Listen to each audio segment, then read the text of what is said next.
বর্তমান সরকারে তেলের নতুন দাম দিছে। অকটেন হয়েছে 140 টাকা, পেট্রোল হয়েছে 135 টাকা, ডিজেল হয়েছে 115 টাকা। এখন আপনি একজন মেকানিক হিসেবে, একজন বাইকার হিসেবে আপনার মতামত বলেন। ধন্যবাদ আসলে আপনার ভিডিওতে আমাকে নেওয়ার জন্য।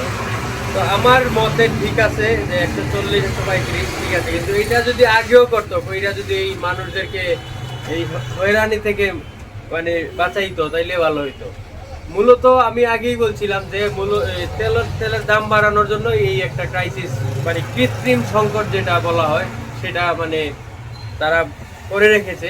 তো এখন যদি তেলটা স্বাভাবিক হয়, এখন যদি হরমুজ প্রণালী আর তরমুজ প্রণালী সবকিছু বন্ধ থাকলেও তেল স্বাভাবিক পাওয়া যায়, তাইলে তোদের উপরে গজব। আমার কোনো মতামত নাই, আমার মতামত শূন্য। কারণ হয়েছে সিন্ডিকেট লালে লাল, সিন্ডিকেটে যা চাইছিল সরকারে তা দিয়ে দিছে, দ্যাটস অল। এখন পেট্রোল অকটেন সব জায়গাতে অ্যাভেলেবল ভাইবা, যার যত কালকে থেকে অ্যাভেলেবল হইব। ভাই আমার কোনো মতামত নাই, আমার মত যেটা আছে আমি সেটা মাত্র আমার ফেসবুকে মাত্র সেটা পোস্ট করছি। আচ্ছা একটু পরে শোনাই। আই হ্যাভ এ প্ল্যান, জ্বালানি সিন্ডিকেটের পেন্টের তলায় অবশেষে সরকারের নতি স্বীকার।